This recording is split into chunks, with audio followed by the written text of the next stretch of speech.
हर विपत्ति संपत्ति से बढ़कर सुख देने वाली बन जाएगी यदि आप हरि स्मरण करेंगे। और हरि को भूल गए तो हर संपत्ति भारी विपत्ति बन के तुम्हें दुख देगी। देख लो, कोई भी संत महात्मा चमत्कार दिव्यता ये तुम्हारे दुख को निवारण नहीं कर पाएगी। शब्द याद कर लो। हाँ, यदि संतों की बात मान लोगे तो दुख रहेगा नहीं, ये भी बात मान लो। ये कोई चमत्कार तुम्हारे दुखों को नहीं मिटा सकता। आप लोग समझते नहीं हैं, हमारे मन की कोई बात 1 मिनट की वर्तमान की बता दिया तो क्या होगा। 24 घंटे हम अपने मन की बात जानते हैं क्या होगा। अगर तुम हमारे मन की 10-5 मिनट की बता दोगे तो क्या हमारा बन जाएगा। बात तो तब बननी है जब हमारे मन की चाल को तुम जानकर मन को भगवत चरणारविंद में समर्पित कर दो। अब इसमें चाह ही न रह जाए, इसके लिए सब हाथ उठा देंगे और यही कहेंगे हरि भजो, राम भजो, कृष्ण भजो, क्योंकि ये किसी चमत्कार से नहीं होता, ये केवल भजन से होता है। तो बड़ी बड़ी दिव्य लीलाओं में देखने को मिला कि भगवान से भी यदि हमारी एक कामना की पूर्ति हो जाएगी तो हमें विश्राम थोड़ी मिल जाएगा। बहुत सी कामनाओं के जाल लगे हैं, एक बात पूर्ण कर लो, सब कुछ पूर्ण हो जाएगा। प्रभु से प्रभु का प्रेम मांग लो। तो भगवान प्रेमाधीन है। जब भगवान तुम्हारे अधीन हो गए तो अब तुम्हारी कोई कामना बाकी नहीं रहेगी। सही पूछो तो जिसे भगवदानंद की प्राप्ति हो जाती है उसमें कामना का स्फुरण ही नहीं होता। जब तक ये कामनाएं हैं तब तक शांति नहीं है। जो अशांत है उसे सुख कहां मिल सकता है। अशांत से कुतः सुखम। भगवान का आश्रय लेकर भजन प्रार्थना मान लीजिए। कोई भी संत महात्मा चमत्कार दिव्यता ये तुम्हारे दुख को निवारण नहीं कर पाएगी। शब्द याद कर लो।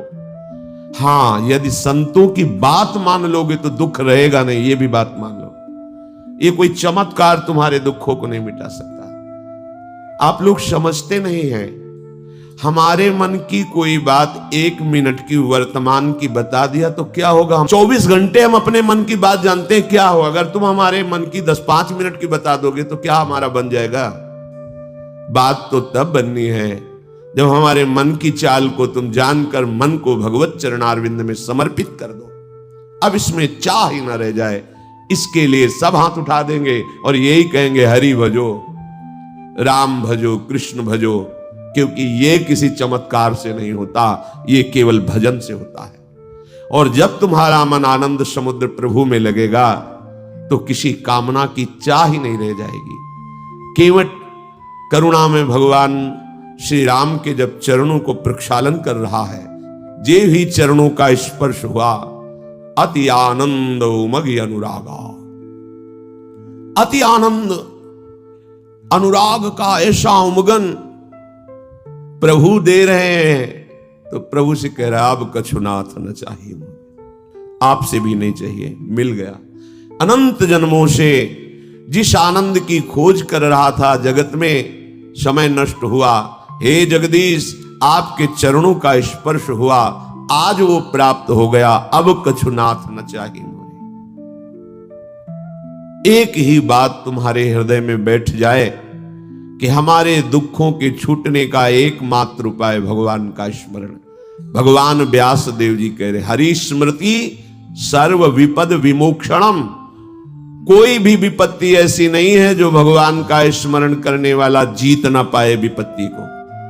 विपत्ति उसे परास्त नहीं कर सकती। हर विपत्ति संपत्ति से बढ़कर सुख देने वाली बन जाएगी यदि आप हरि स्मरण करेंगे। और हरि को भूल गए तो हर संपत्ति भारी विपत्ति बन के तुम्हें दुख देगी। देख लो, महाभागवत शिव स्वरूप हनुमान जी महाराज कह रहे, कहा हनुमंत विपत्ति प्रभु सोई, जब तो सुमिरन भजन न होई।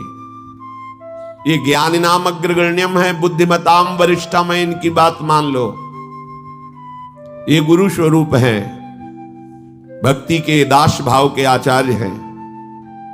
कह रहे हैं कि वही विपत्ति है, वही महान दुख में फंसा देने वाली बात है जब भगवान को भूल गए। जब भगवान की सेवा और सुमिरन नहीं होता तो कोई भी संपत्ति तुम्हें सुख प्रदान नहीं कर सकती। भगवद विमुख को यहां से लेकर ब्रह्मलोक तक कहीं सुख का अनुभव नहीं हो सकता। और भगवत स्मरण वाले को नरक में भी दुख नहीं हो सकता। इसीलिए आचार्य चरण कह रहे हैं, हरिवंश महाप्रभु, यत्र यत्र मम जन्म कर्म भीर नारके परमे पदे अथवा राधिकारत निकुंज मंडली तत्र तत्र हृदय में विराजताम। हे प्रियाजू, चाहे मुझे कर्म के अनुसार नरक में रखो, स्वर्ग में रखो, परम पद में रखो, इसकी मेरी मांग नहीं है। मेरी मांग है कि मधुर मधुर स्मृति आपकी होती रहे और आप अपने रास परिकर के सहित मेरे हृदय मंडल पर विराजमान रहे। अब चाहे नरक रखो चाहे परम पद, दोनों एक ही बात है। परम पद और नरक एक ही बात हो गई, क्योंकि प्रियाजू का स्मरण चल रहा है, प्रियाजू की रूप माधुरी बसी हुई है। आज तक कहीं कोई ऐसा प्रमाण नहीं मिला कि भगवत विमुख सुखी हो गया हो, कहीं नहीं प्रमाण मिला। हम जो भोगों की तरफ लालायित होते हैं, हमारे तो माने हुए बहुत छोटे भोग हैं। इतिहास में जब पढ़ के देखते हैं कि चक्रवर्ती सम्राट और जिनकी सैया पर उर्वशी जी विराजमान है, उनको भी तृप्ति नहीं हुई, पागल होकर विषयों की तरफ भागते रहे और हा खाए। देखो पढ़ करके शास्त्रों को कि हाय मैं लुट गया, धिक्कार है मेरे जीवन को, मैं कहां फंस गया। वो बोल रहे हैं, वो उर्वशी जी जिनको देखकर ऋषि मुनियों के मन विचलित हो जाते हैं, उनके लिए पूर्वा जी कह रहे, हा मैं ठगा गया, मेरा जीवन व्यर्थ चला गया, मैं व्यर्थ में अपने को सम्राट मानता रहा, मैं तो विषयों का घृणित दास रहा। कोई भी कहीं भी कैसा भी, जब तक आप प्रभु के चरणों का आश्रय लेकर भजन नहीं करेंगे,